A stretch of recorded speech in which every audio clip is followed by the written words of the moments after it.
ॐ ब्रह्मानन्दं परमसुखदं केवलं ज्ञानमूर्ति द्वन्द्वातीतं गगनसदृशं तत्त्वमस्यादिलक्ष्यम् एकं नित्यं विमलमचलं सर्वदि साक्षीभूतं भावातीतं त्रिगुणरहितं सद्गुरु तं नमामि।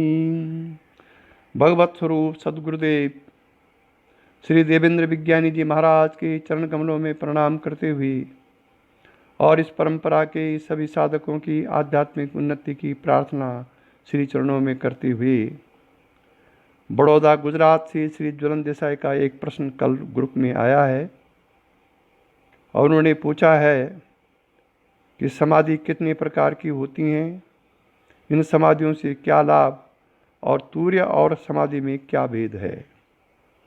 ये प्रश्न का प्रथम पाठ है और दूसरा पाठ उन्होंने पूछा है कि ज्ञान की जो 7 भूमिकाएं, ज्ञान की जो भूमिकाएं शास्त्रों में बताई गई है उसका विस्तृत रूप से वर्णन करने की कृपा करें।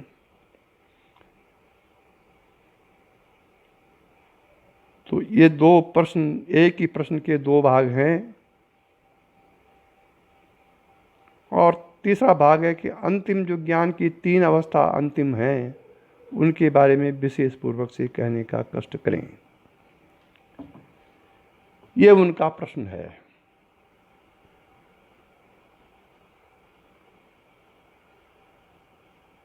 समाधि का शाब्दिक अर्थ है समाधान।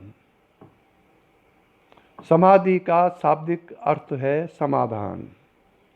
किसी विषय का यदि आपको समाधान हो जाए तो वो है समाधि। अब समाधि कई प्रकार की हैं।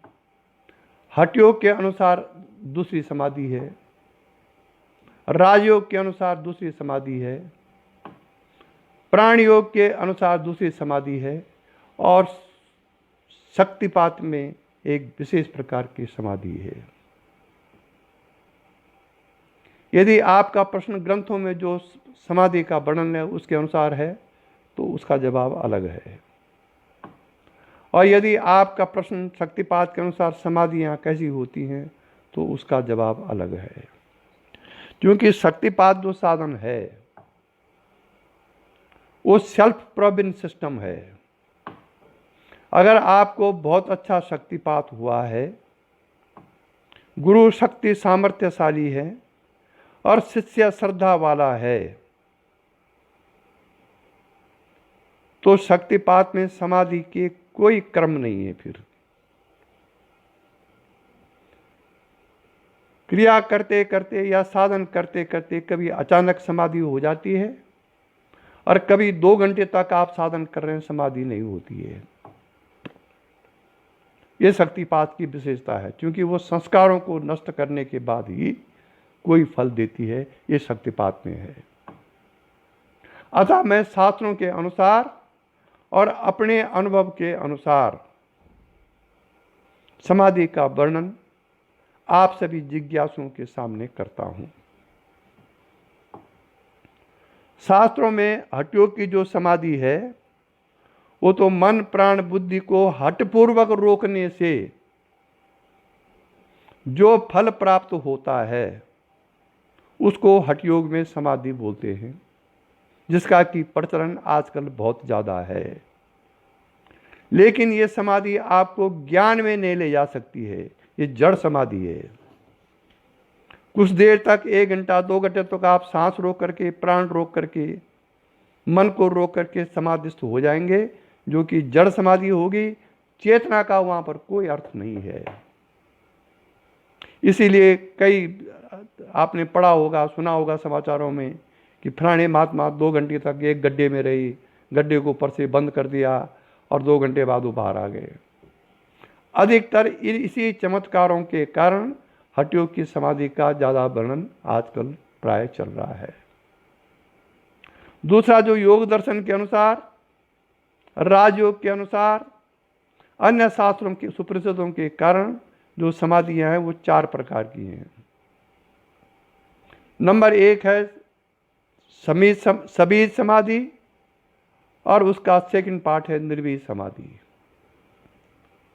नंबर 1 है सविकल्प समाधि, उसका सेकंड पार्ट है निर्विकल्प समाधि। नाम अलग अलग हैं, दोनों एक ही।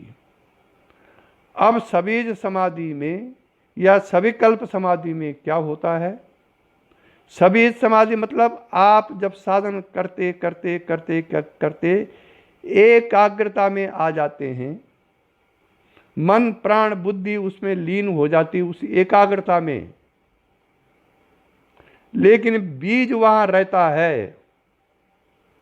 कभी आप उस अवस्था में जा रहे हैं जहां कोई संकल्प नहीं है, और उसी क्षण आप उस अवस्था में आ रहे हैं जहां की संकल्प उदय हो रहा है, तो इसको कहते हैं सविकल्प समाधि। विकल्प सहित जो मन लीन हो जाए उसको कहते हैं सविकल्प समाधि।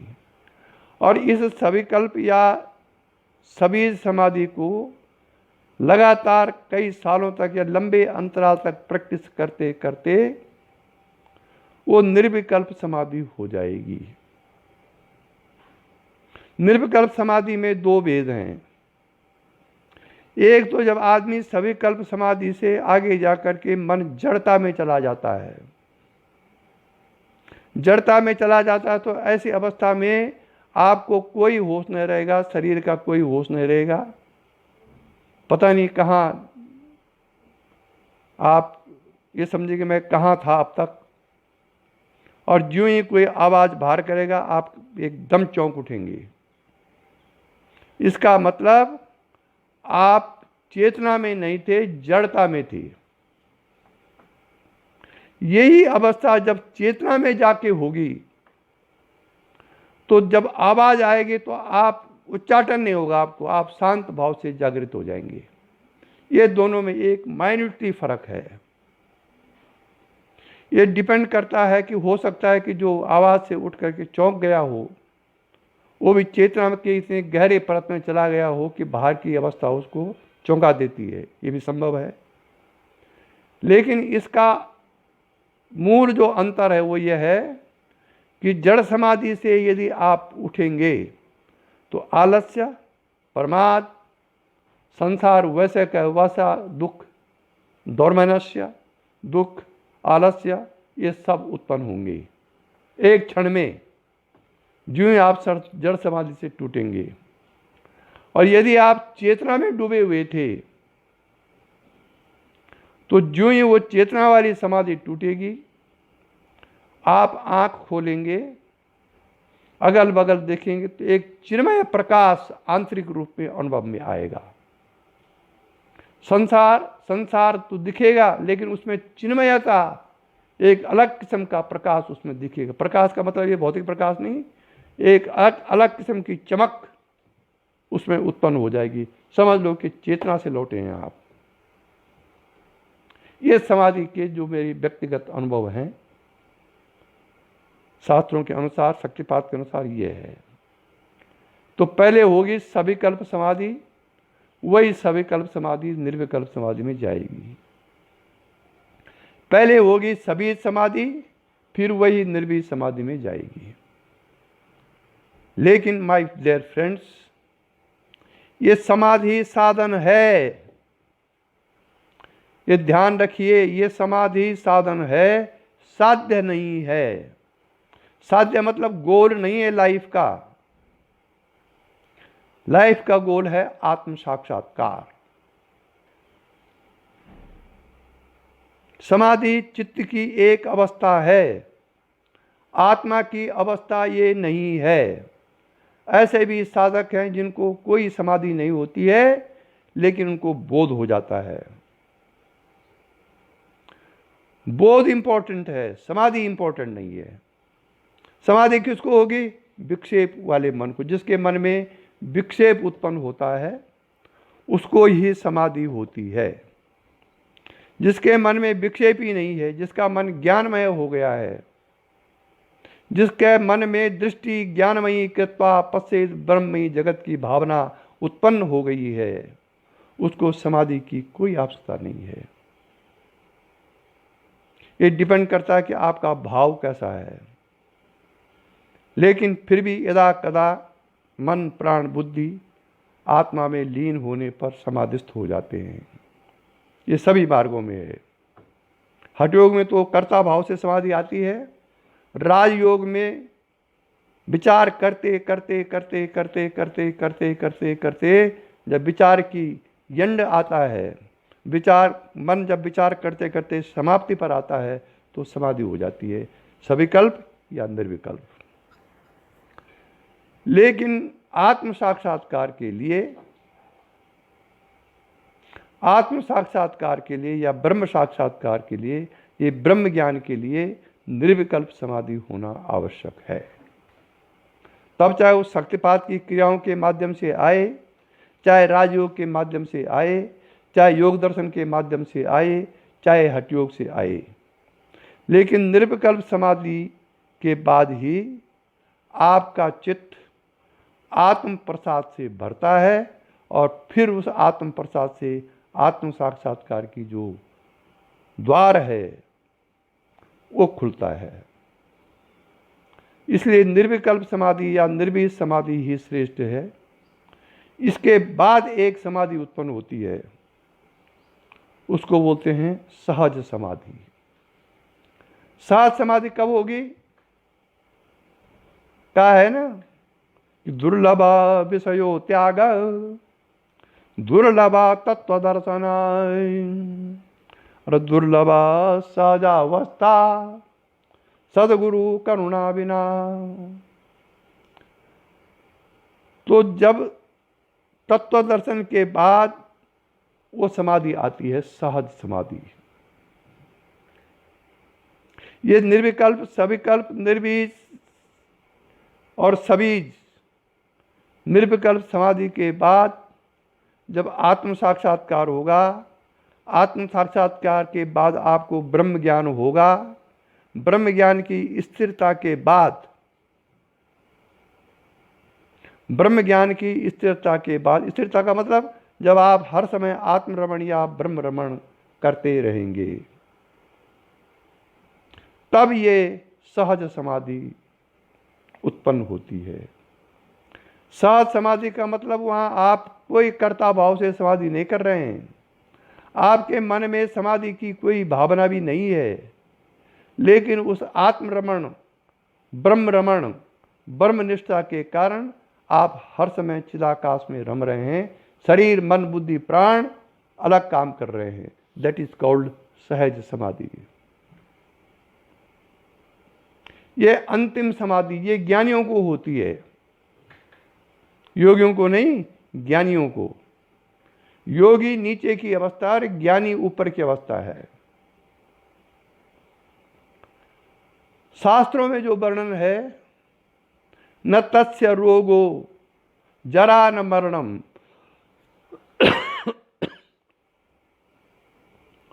न तस्य रोगो जरा न मरणम योगाग्निमयम तपम शरीरम। देखा आपने कोई ऐसा योगी?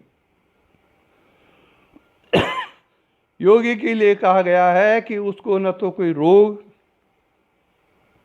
न कोई सांसारिक ज्वर, ताप, ज्वर मीन्स ताप, सांसारिक पीड़ा, न उसका मरण, न तस्य रोगो जरा न मरणम, उसको नहीं होता। योगाग्निमयम तपम शरीरम, क्योंकि उसका शरीर योगाग्नि से तपायमान होता है।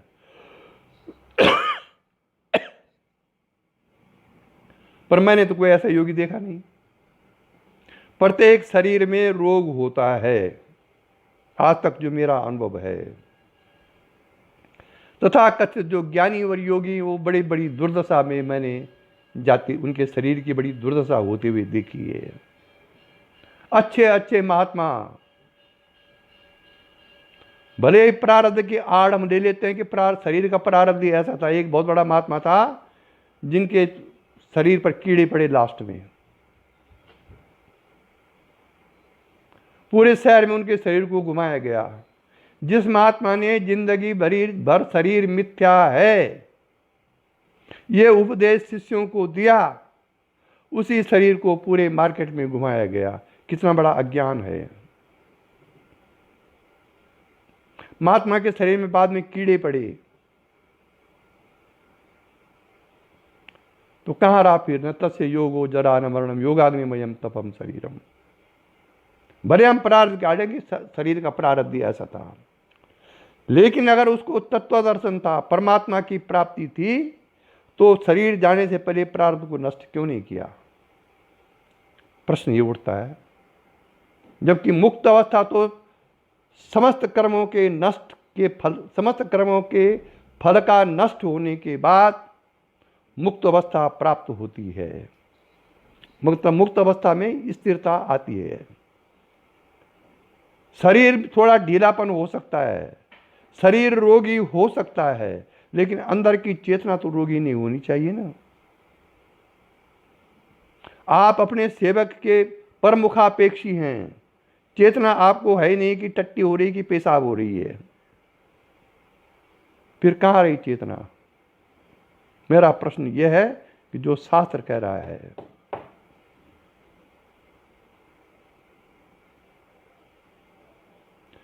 शरीर शांत होने से पूर्व तो दुर्दशा या प्रारब्ध भोग भोगे जा सकते हैं, लेकिन अंतिम अवस्था में शरीर, मन, बुद्धि, प्राण, ये सब चेतन अवस्था में आने चाहिए। चिन्मया होना चाहिए, चिन्मय आकाश की तरह होना चाहिए इसको। यह है ज्ञान की भूमिका, योग की भूमिका। लेकिन ज्ञानी शरीर से छूट जाता है। ये ज्ञानी के लिए नहीं, तस्य रोगो न जरा न मरणम, ये ज्ञानी के लिए नहीं है, योगी के लिए है। और तस्य शब्द यहां पर जीवात्मा वाचक है, शरीर के लिए नहीं है। इसलिए निर्विकल्प समाधि के बाद जो आत्म साक्षात्कार होगा, और उस आत्म साक्षात्कार के बाद जो ब्रह्म ज्ञान उत्पन्न होगा, और उस ब्रह्म ज्ञान के बाद जो आप उस ब्रह्म विद्वरिष्ठ होंगे, आप ब्रह्मनिष्ठ होंगे। ब्रह्मनिष्ठ मीन्स आपकी निष्ठा केवल ब्रह्म के सिवाय किसी दूसरे पर नहीं है। आप साक्षात ब्रह्म हो गए। शरीर के कारण आपको लोग ब्रह्म नहीं मान रहे, लेकिन अंदर से आप साक्षात ब्रह्म हो गए। उसके लिए फिर समाधि का क्या लाभ? समाधि हो तो उतने ही, और समाधि न हो तो उतनी ही, क्योंकि वो ज्ञान में स्थित हो गया है। समाधि तो साधन है, साध्य नहीं है। समाधि साध्य है आत्मा के आत्म प्रसाद की कृपा से आत्म साक्षात्कार हो जाना। अब श्री प्रिय ज्वलन देसाई जी ने बोला कि समाधि और तुर्यगा में क्या भेद है? बहुत भेद है। तुर्यगा में पहुंचा हुआ ज्ञानी फिर वापस नहीं लौटता अपने अंतःकरण में। उसका अंतःकरण, मन, बुद्धि, प्राण प्रकृति से स्वाभाविक संचालित होते हैं, जो कि बहुत कम होते हैं। वो ब्रह्म भावपन अवस्था में हर समय रहता है। तुर्य मीन्स परमात्म रूप। जगत वासनाएं उसके अंदर से समाप्त हो जाती हैं, और ब्रह्म भाव की वासनाएं हर समय स्थिर रहती हैं। ऐसा तुर्यगा में पहुंचा हुआ ज्ञानी, अगर आप रोटी का कौर उसके अंदर डालेंगे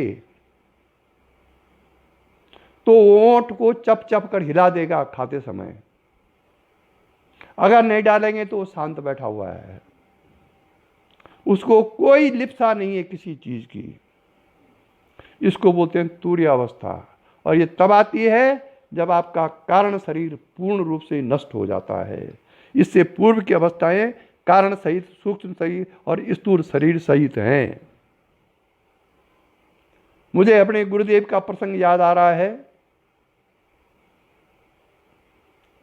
वर्ष 2001 की बात है। गुरुजी अमेरिका के लिए प्रस्थान करने वाले थे। 2-3 दिन का समय था। उनकी बहू औबलिक शिष्या ऋतु भी उनके सामने बैठी थी और मैं भी बैठा हुआ था। अमेरिका का सामान पैक हो रहा था।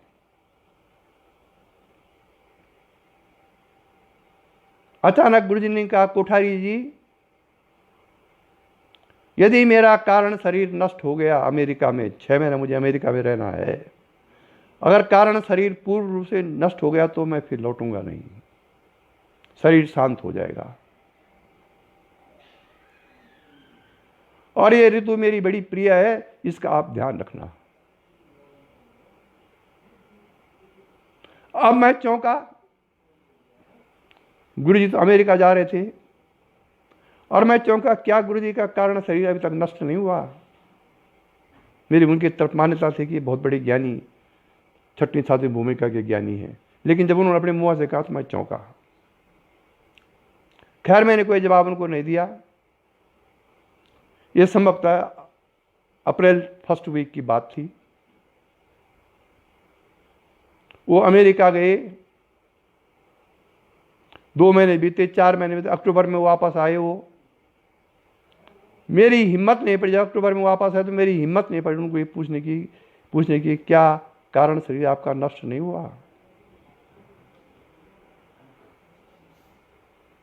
उस बीच में एक घटना घट गई कि उनके जो कनिष्ठ पुत्र थे उसका आकस्मिक देहांत हो गया, पीयूष।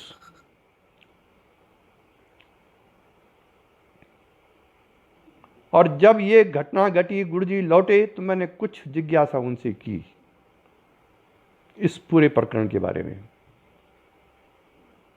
तो उन्होंने मुझे यही कहा कि सिद्धियों के दुरुपयोग के कारण ऐसा हो गया। अब वो भोग बैलेंस था गुरुदेव का, क्योंकि जिस भोग का कोई पता नहीं था पहले से, मार्च अप्रैल में। लेकिन प्रारब्ध भोग जो अदृश्य होते हैं, कब क्या आ जाए ज्ञानी भी इसका पता नहीं कर सकता है। जनरल रूप में करना चाहे तो हो सकता है। तब उन्होंने मुझे कथा सुनाई कि हुआ क्या। उस कथा को पब्लिकली करना मेरे विचार से YouTube पर ठीक नहीं है, लेकिन कारण शरीर कैसे खाली होगा और प्रारब्ध भोग कितना शेष है, ये इस सत्य कथा से मुझे मालूम पड़ा कि कोई पता नहीं कब क्या हो जाए। कारण शरीर ही खाली होना आवश्यक नहीं है, बल्कि संस्कार जो निशेष हैं वर्तमान समय में आपके मन में, वर्तमान जो आपका ग्रस्त जीवन है या साधु जीवन है, उसमें कौन कौन से भोग अभी निशेष नहीं हुए, इसका पता तभी चलता है जबकि वो सामने आता है। हाँ, पता करना चाहे तो पता हो सकता है अगर ऐसे संकेत मिलते हैं। उन्होंने अपनी किताब में इसका वर्णन किया है। पब्लिकली इन बातों को कहना सांसारिक दृष्टि से ज़्यादा ठीक नहीं है। तो इसलिए मैं कह रहा हूं कि ये जो समाधि है ये साधन है। ये आपके मन प्राण को आत्म साक्षात्कार के लिए, ये निर्विकल्प समाधि आत्म साक्षात्कार के लिए आपके मन को तैयार करेगी। लेकिन कई जन्मों के संस्कार अभी हैं ज्ञान होने के बाद भी, क्योंकि अविद्या तो विद्या से मिट जाती है, अविद्या ज्ञान से मिट गई है, वो एक वह है, चरण है। लेकिन आपका जो शरीर है वो अविद्या और कर्म संस्कारों से इस जन्म में आया है। अज्ञान, कर्म और संस्कार से ये शरीर इस जन्म में यहाँ आया है। तो जब तक वो अज्ञान तो खत्म हो गया, ज्ञान से आपको आत्म साक्षात्कार हो गया, ब्रह्म साक्षात्कार हो गया, अज्ञान खत्म हो गया। लेकिन कर्म जो शरीर का है वो अभी बाकी है। तो ज्यों ज्यों कर्म संस्कार धीरे धीरे निशेष होते जाएंगे, त्यों त्यों उधर ज्ञान की जो अवस्था है आपकी बढ़ती जाएगी। और जिस दिन वो संस्कार निशेष हो गए, फिर प्रारब्ध है। किस जन्म का प्रारब्ध आपको, हर जन्म का प्रारब्ध मुक्त पुरुष को यही भोगना पड़ेगा। अगर वो किसी जन्म का संस्कार शेष रह गया तो हो सकता है उस संस्कार को निटाने के उसका दूसरा जन्म हो जाए। तो मुक्ति होना दूसरी बात है और संस्कार निशेष होकर के दूसरा जन्म होना दूसरी बात है। इसलिए मुक्त पुरुष हमेशा कोशिश करता है कि उसके संस्कार यहीं नष्ट हो जाएं इसी जन्म में। ये कब होगा? जब धीरे धीरे अब आप मुक्ति की ओर बढ़ेंगे। यही कारण है कि कुछ बच्चे पैदा होते ही मर जाते हैं। 2.5 महीने का हुआ, 3 महीने का हुआ, 4 महीने का हुआ, कुछ नहीं हुआ, अचानक मर गया।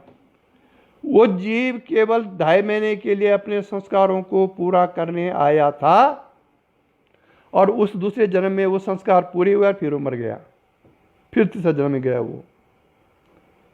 आप देखते हैं मच्छर आपके चेहरे के सामने उड़ता हुआ आता है, आप पटक से ताली करते हैं, मच्छर मर जाता है। अब उस समय किस योनि में गया वो?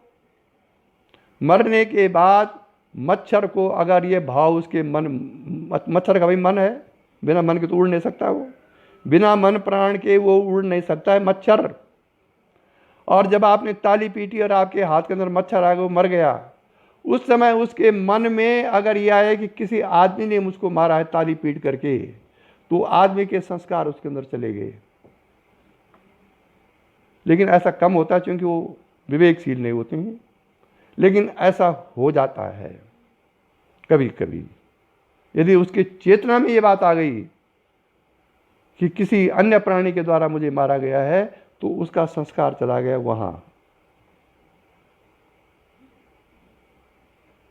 कई ऐसे किस्से जो कि अजीब किस्म के हैं जीवन में। मेरी जो बचपन जहां बीता 25 साल तक, वो बहुत खराब इलाका था। खराब इन संस्कारों के आधार पर होते, बड़े देवत्व लोग थे वहाँ, बड़े अच्छे लोग थे, हमारी बड़ी इज्जत परमत थी वहाँ, बहुत लोग बड़ा सम्मान करते थे। लेकिन आंतरिक संस्कारों के कारण जो बचपन में जो संस्कार पड़ गए वो आज परेशान कर रहे हैं मुझे। क्योंकि अब तक तो शक्ति के भाव था, शक्ति से सब कुछ दबा हुआ था, और जब ज्ञान की भूमिका में जाने लग गए तो जो दबे हुए संस्कार थे वो ऊपर उठने लग गए। इसलिए मुझे कभी 60 साल पहले की याद आती है, कभी जब मैं 5 साल का था उस समय की याद आती है, कभी जब मैं 17-18 साल का था उस समय की याद आती है। क्यों? ज्ञान तो अभी उतना दृढ़ हुआ नहीं जितना कि संस्कारों को नष्ट करने के लिए चाहिए। लेकिन वो संस्कार जो ऊपर आ रहे हैं वो नष्ट होने के लिए ही आ रहे हैं।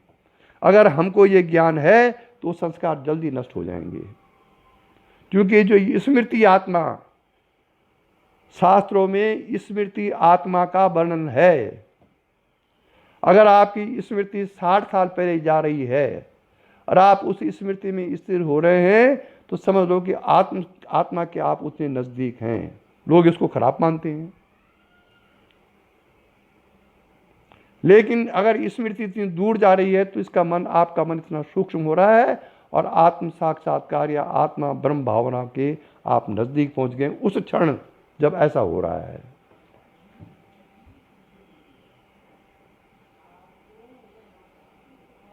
इसलिए समाधि is not important, but the witness of समाधि इज इंपॉर्टेंट। निर्विकल्प समाधि से आपको आत्म साक्षात्कार, निर्विकल्प समाधि कोई साध्य नहीं है, ये साधन है, चित्त की एक अवस्था है, लेकिन आत्मा तो चित्त के पार है। इसीलिए उसको कहा गया सत्य चित्त आनंद। सत्य चित्त आनंद, सत्य माने सत्ता, सत्तावाचक है ये। चित्त मीन्स चेतना, ये चित्त नहीं मन वाला चित्त नहीं, चित्त हलंत है ता पर नीचे, चित्त मीन्स चेतना, और आनंद मीन्स आनंद, प्लेजर। ये आनंद कोई विषय भोगों का आनंद नहीं है, ये आत्मा का आनंद है। तो आत्मा के लक्षण या ब्रह्म के लक्षण क्या है? सत्ता, चेतना और आनंद, ये इसके लक्षण हैं। सत्ता, चेतना, आनंद आत्मा नहीं है, ये ध्यान रखना। ये इसके मेरिट्स हैं, गुण हैं इसके आत्मा के। तो जब अकारण अंदर से आनंद उत्पन्न हो जाए, अकारण से सत्ता का अनुभव हो जाए कि मैं हूं, सत्तावाचक है, सत्तावाचक है, ऐसा अंदर से अनुभव हो और अकारण आनंद उत्पन्न हो जाए, चेतना उत्पन्न हो जाए, तो समझ लो कि अब आपको आत्म साक्षात, आप आत्मा में है इस समय, क्योंकि उसके गुण उत्पन्न होने लग गए हैं।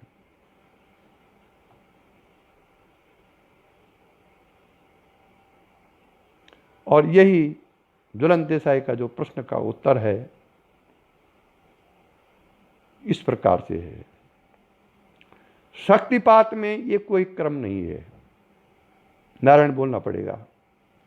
शक्तिपात में यदि आप लगातार 4 घंटे तक बैठ गए, कम से कम 3 घंटे तक बैठ गए, तो कोई निर्विकल्प सविकल्प समाधि, सीधा आप पहुंचेंगे निर्विकल्प समाधि में। यहां तक कि उससे ऊपर भी आपका प्रवेश चेतना में हो जाएगा। ये शक्ति की कृपा होती है फिर। और उस त्रिमयाकाश में पहुंचने के बाद उसमें क्या क्या अलौकिक अनुभव होंगे, ये डिपेंड करता है आपके श्रद्धा, निष्ठा और गुरु पर।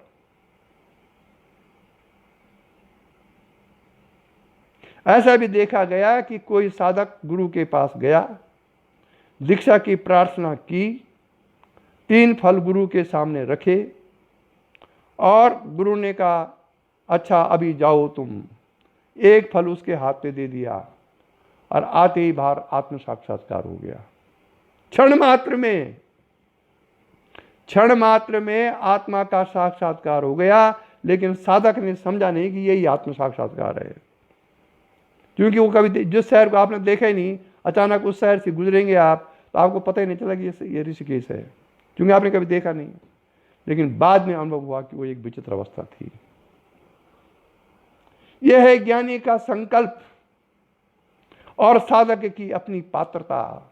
जब दोनों एक मिल जाते हैं तो क्षण मात्र में घटनाएं घट जाती हैं। इसका वर्णन अष्टावक्र गीता में है।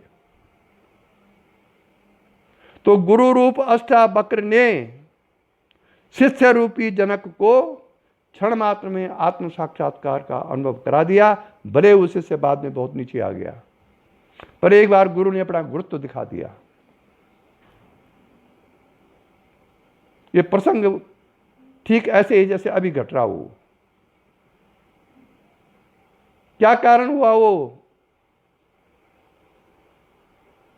ये है जीवन की घटनाएं जो कि आपको आगे का रास्ता दिखाती हैं। अगर आप इसकी स्मृति करेंगे तो ऑटोमेटिक आपको पता चल जाएगी वो अवस्था क्या थी। समाज तो बहुत दूर नीचे की बात है इसमें।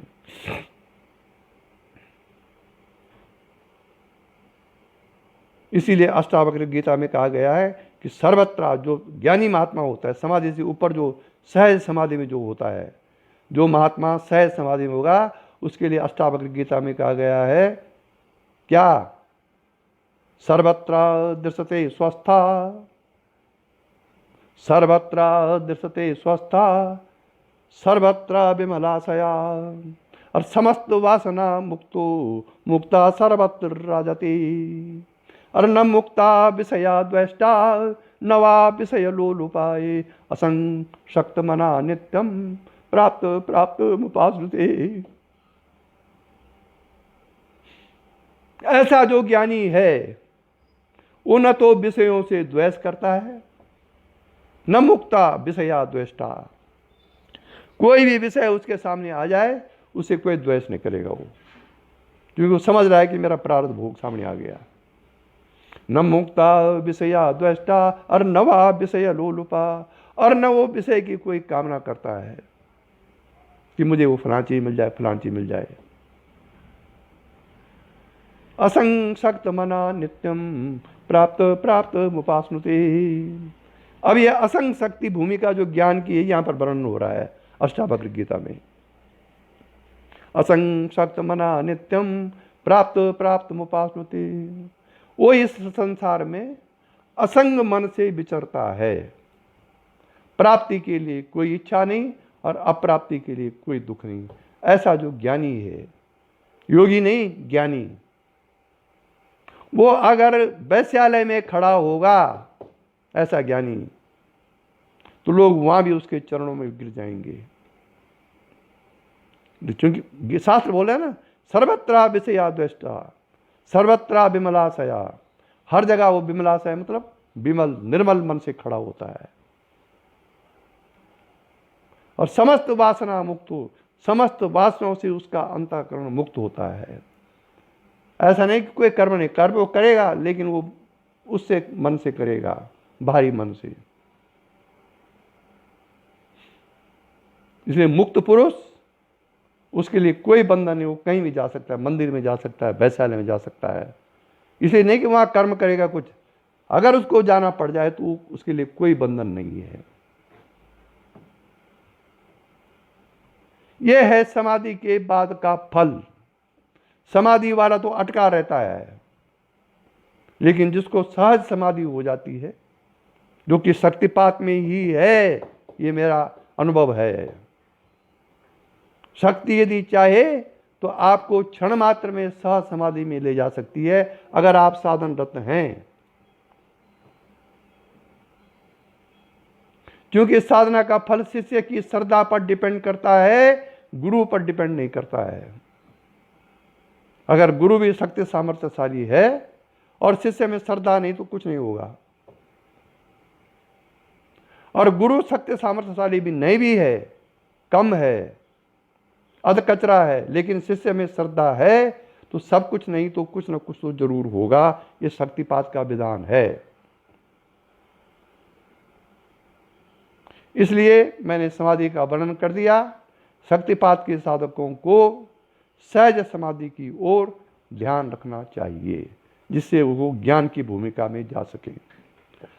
अब ज्वलन देसाई के दूसरे प्रश्न का उत्तर कि ज्ञान की भूमिकाएं, और उस ज्ञान की भूमिका में जो लास्ट की 3 की भूमिकाएं हैं, उसका वर्णन ये मुझसे सुनना चाहते हैं।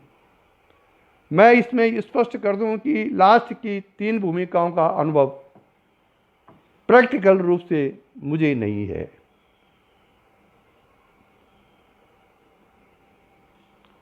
स्थिर रूप से, पर लेकिन मैंने लास्ट की 3 भूमिका का जो साक्षात्कार किया है वो अपने गुरुदेव पर किया है। मुझे अनुभव है कि उस लास्ट की भूमिका में अंतःकरण मन बुद्धि प्राण कैसे हो जाता है, और वो ज्ञान की जो अवस्था वो कैसी हो जाती है। इसलिए लास्ट की 3 भूमिका का मैं अपने अनुभव के आधार पर वर्णन न करते हुए गुरुदेव के अनुभव के आधार पर वर्णन करूंगा।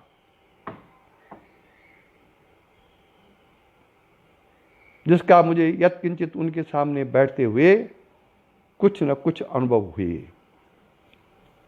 अब ज्ञान के शास्त्रों में जो बताई गई है, योग वशिष्ठ में 7 भूमिकाएं बताई गई हैं ज्ञान की। लेकिन माय डियर फ्रेंड्स, ज्ञान की 7 भूमिकाओं को अनुभव करने से पहले आपको अज्ञान की 7 भूमिकाओं का पता कर लेना चाहिए। जब तक अज्ञान की 7 भूमिकाओं का आपको पता नहीं होगा, तब तक ज्ञान की 7 भूमिकाएं भी समझ में नहीं आएंगी। जब तक आपको अज्ञान की 7 भूमिकाओं का पता नहीं होगा, तब तक ज्ञान की 7 भूमिकाओं का भी आप विश्लेषण नहीं कर पाएंगे। इसलिए सर्वप्रथम मैं अज्ञान की 7 भूमिकाओं का वर्णन कर रहा हूं, जो कि शास्त्रों में वर्णन है, ज्ञान के शास्त्रों में, विशेषकर योग वशिष्ठ दर्शन में, जो कि ज्ञान की सबसे बड़ा ग्रंथ है। इसलिए हमारे सामने प्रश्न ये उठता है कि आत्म सिद्धि देने वाली ज्ञान की 7 भूमिकाओं का स्वरूप या उनका रूप या उनकी अवस्था कैसी है, ये प्रश्न उठता है सर्वप्रथम।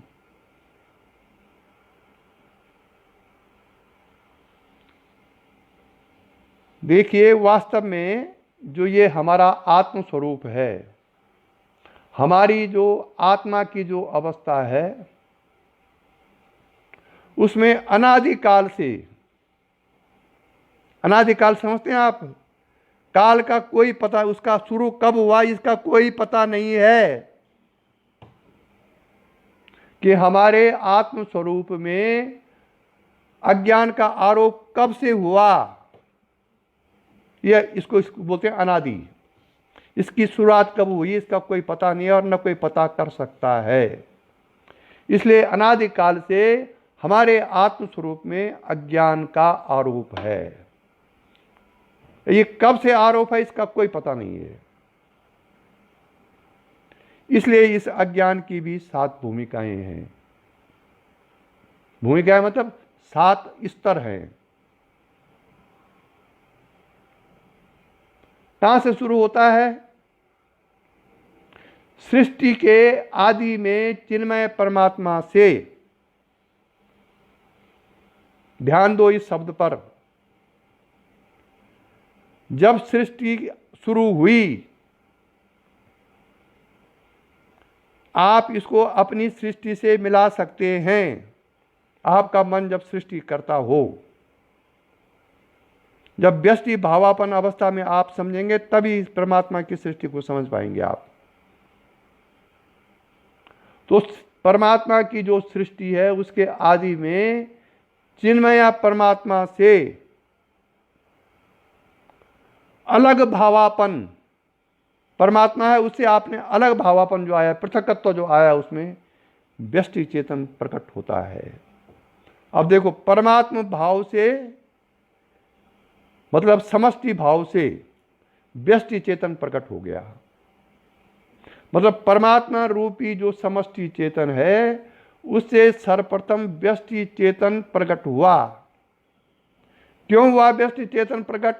यथा धाता पूर्वम कल्पयेत। फिर बोल रहा है, जैसे कि पहली सृष्टि थी उसी प्रकार से दूसरी सृष्टि हुई।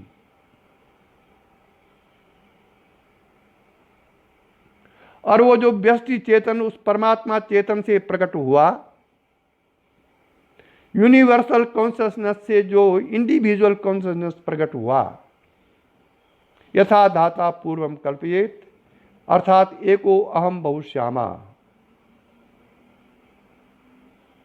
वही चेतन जो है भविष्य में चित्त, जीव इत्यादि का नाम लेकर के जागृत अवस्था उत्पन्न हुई हमारी।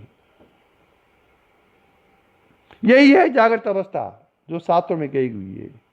ये जो चेतन है वही भविष्य में चित्त, मतलब मन का जो सूक्ष्म रूप चित्त, जीव आदि नामधारी होकर जागृत अवस्था का ये बीज है। यहीं से जागृत अवस्था उत्पन्न हुई हमारी। ये बीज है, पूरी जागृत अवस्था नहीं है, जागृत अवस्था का ये बीज है। जब व्यष्टि चेतन प्रकट हुआ और वो व्यष्टि चेतन ही चित्त और जीव बन गया, इसको शास्त्रों में कहा गया है बीज जागृत। ये अज्ञान की भूमिका बता रहा हूं मैं, ध्यान रखना। अब आप अज्ञान की ओर जा रहे हैं, परमात्मा के स्वरूप से नीचे आ रहे हैं आप। अब इसको बोलते हैं बीज जागृत। क्योंकि बीज उत्पन्न हो गया है, व्यष्टि चेतन प्रकट हुआ, वो भविष्य में चित्त या जीव बना और वहीं से जागृत अवस्था का बीज पड़ गया। इसलिए इसको कहते हैं बीज जागृत। अब देखिए, इसी बीज जागृत को जब देह और भोग पदार्थों की प्रतीति या आभास होने लगता है, या प्रतीति होने पर या आभास होने पर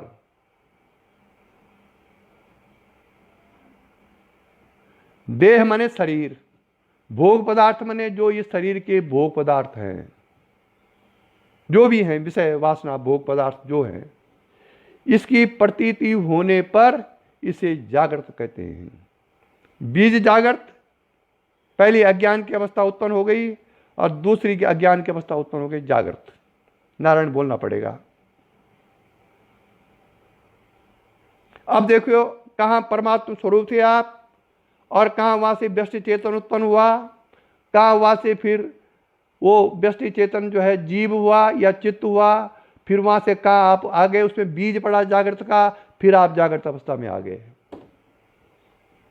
ये अज्ञान की भूमिका बता रहा हूं मैं, तब आप ज्ञान की भूमिका समझ पाएंगे। आ गए जागृत में अज्ञान में, इसी को वर्तमान जागृत कहते हैं।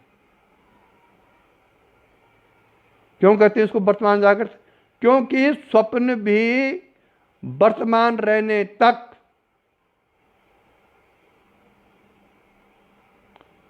जागृत सत्य ही बना रहता है। जब आप स्वप्न देख रहे हैं भाई साहब, तो जब तक आप स्वप्न देख रहे हैं तब तक वो सत्य प्रतीत होता है।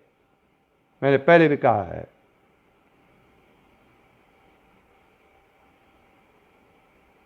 इसलिए जागृत भी बीत जाने पर, अभी जो हम जो कर रहे हैं, मैं जो कर रहा हूं अभी, आप जो सुन रहे हैं अभी, ये 2 मिनट बाद स्वप्नवत हो जाएगा, स्वप्न जैसा।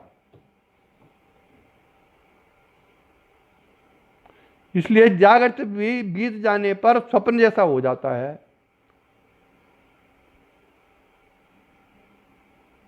इसलिए जागृत और स्वप्न समान होने पर वर्तमान में जो प्रेजेंट टाइम है वही जागृत है। क्योंकि प्रेजेंट टाइम में जागृत है, 2 मिनट बाद वो स्वप्न जैसा हो जाएगा, 1 घंटे बाद वो स्वप्न जैसा होगा। हम जो कल थे वो आज नहीं है, और जो आज होंगे वो कल नहीं रहेंगे। इतना सूक्ष्म अंतर हो रहा है, लेकिन हमारी स्थूल बुद्धि है, हमको पता नहीं है। इसीलिए शक्तिपात में वो अलौकिक अनुभव होते हैं कि लोग ज्ञान कर सकें कि वास्तव में मन कैसे कैसे परिवर्तित होता है और कैसे कैसे वो पिंड ब्रह्मांड की एकता करते हुए चिन्मय आकाश में पहुंचता है। अगर हम इसे विश्लेषण करें, इसको चमत्कार न समझ करके, इसको एक आत्म स्वरूप के का एक रास्ता देख करके विश्लेषण करें, तो हमको पता चल जाता है। आज से 2 साल पहले मेरी क्या अवस्था थी, सांसारिक अवस्था। आज 2 साल बाद क्या हो गई?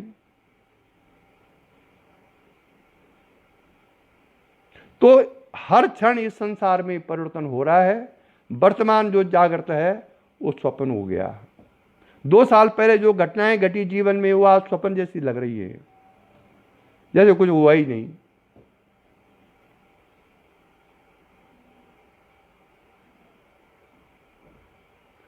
और भाई साहब, अगर हम अपने अंतःकरण का विश्लेषण कर सकें, बहिर्वृत्ति न रखें, हम फ्लाइट में जा रहे हैं, हमारी ठाट बाट है, हमारे पास इतना धन है, इतना वैभव है, इतनी कारें हैं, इन वृत्तियों को छोड़ कर करके यदि हम आंतरिक रूप से विश्लेषण करें, या हम बड़े गरीब हैं, हमारे पास पैसा नहीं है, दुख है, दारिद्र्य है, कैसे करेंगे, इस प्रकार का जो मनोराज्य हम चला रहे हैं, इसको छोड़ करके यदि हम अपने अंतःकरण के संस्कारों का अवलोकन कर सकें,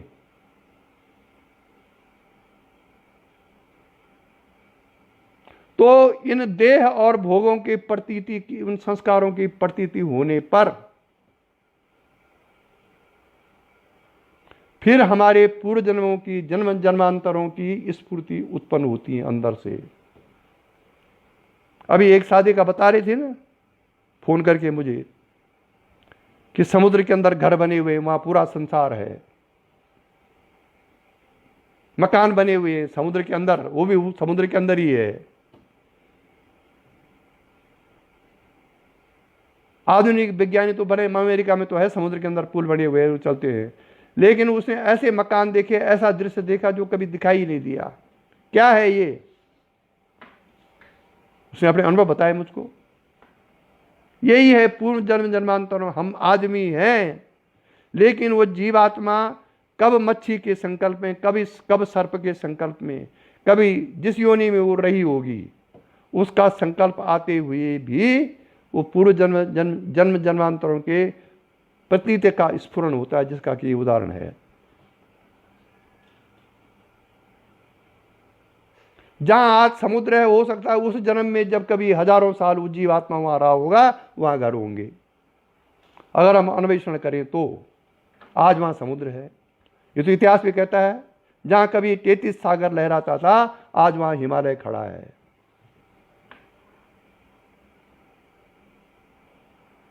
ओम। जब जन्म जन्मांतरों की स्फूर्ति हमारे अंदर होती है, शक्तिपात में विशेष तौर पर होता है, लोग ध्यान दें इस बात पर, तो इसको शास्त्रों में कहा गया है महाजागृत। महाजागृत अवस्था है ये। और उसी जागृत अवस्था में जब मनोराज्य उत्पन्न होता है, अंदर अंदर मन ही मन में आप अपनी सृष्टि रच रहे हैं, तो उसको कहते हैं जागृत स्वप्न।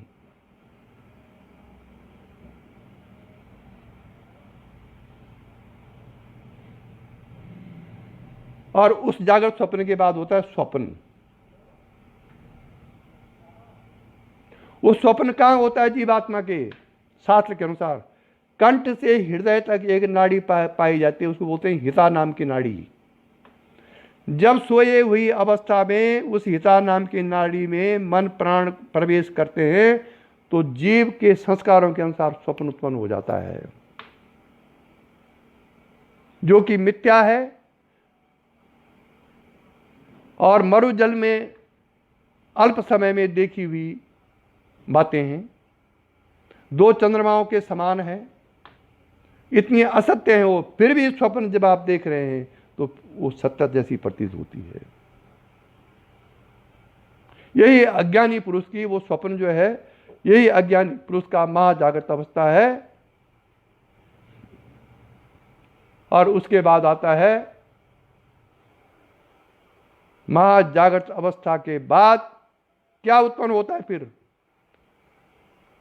लंबे समय तक न दिखने, अर्थात अव्यक्त में रहने के कारण जो विकसित नहीं हुआ, क्योंकि अव्यक्त ऐसे विकसित होता नहीं वो, ये महाशरीरी दृढ़ अहंकार ही स्वप्न है। दृढ़ अहंकार जो होता है उस समय अपनी वासनाओं के कारण, वही स्वप्न में उत्पन्न हो जाता है वेदांत के अनुसार।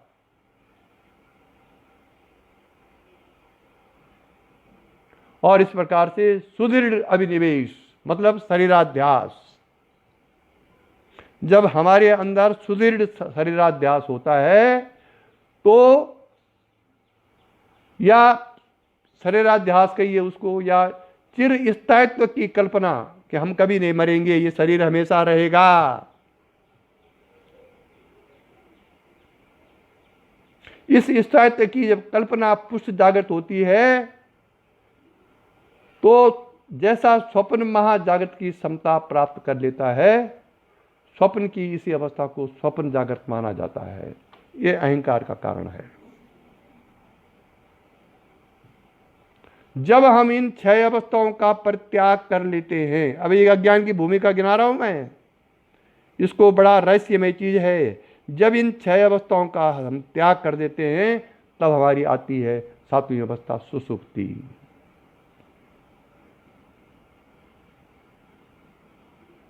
और इन 6 अवस्थाओं का परित्याग करने पर, इन 6 अवस्थाओं को छोड़ने पर, इन 6 अवस्थाओं की अज्ञान की भूमिका का वो पार करते हुए जीव की बीज रूप अज्ञान, भारी दुखों से भरी जड़ अवस्था जो सोए में होती है, वही है सुषुप्ति। अब ये अज्ञान की 7 भूमिकाएं हो गई। पहला हो गया बीज जागृत, दूसरा हो गया जागृत, तीसरा हो गया महाजागृत, चौथा हो गया जागृत स्वप्न, 5वां हो गया स्वप्न, 6ठा हो गया स्वप्न जागृत, और 7वीं हो गई सुषुप्ति। ये अज्ञान की 7 भूमिकाएं, इस 7 भूमिका में अज्ञान है। इसको मैं इसलिए सुना रहा हूं भाई साहब, जिससे कि साधक किसी अज्ञान की भूमिका पर अटक करके न रह जाए। प्राय अनुभव में आया है कि साधक किसी न किसी अज्ञान की भूमि पर अटक करके उसको ज्ञान की भूमिका समझ करके रुक जाता है। इसलिए ध्यान रहे कि इस अज्ञान की भूमिकाओं में बार बार अन्वेषण करते हुए विशेषकर शक्तिपात के साधक जो अलौकिक अनुभव होते हैं उनमें न उलझ करके आत्म साक्षात्कार के लिए जीवन पर्यंत प्रयास करते रहें। यदि आपका ऐसा संकल्प होगा, एक दिन आएगा कि आपको आत्म साक्षात्कार होगा। इसी के साथ आज का प्रवचन समाप्त हुआ। आगे के लिए जो प्रश्न है श्रीमान ज्वलंत देसाई का, उसके लिए समय आज नहीं है, क्योंकि मेरे विचार से लगभग 55 मिनट हो गए हैं और जब ये प्रवचन 1 घंटे से ऊपर जाता है तो फिर यूट्यूब पे लोड नहीं होता है ये। इसलिए आज का प्रवचन यहीं पर समाप्त हुआ और कल ज्ञान की 7 भूमिकाओं के बारे में विस्तृत रूप से वर्णन किया जाएगा। इसी के साथ गुरु ब्रह्मा गुरु विष्णु गुरुदेवो महेश्वराय गुरु साक्षात पर ब्रह्म तस्मै श्री गुरुवे नमः। ओम।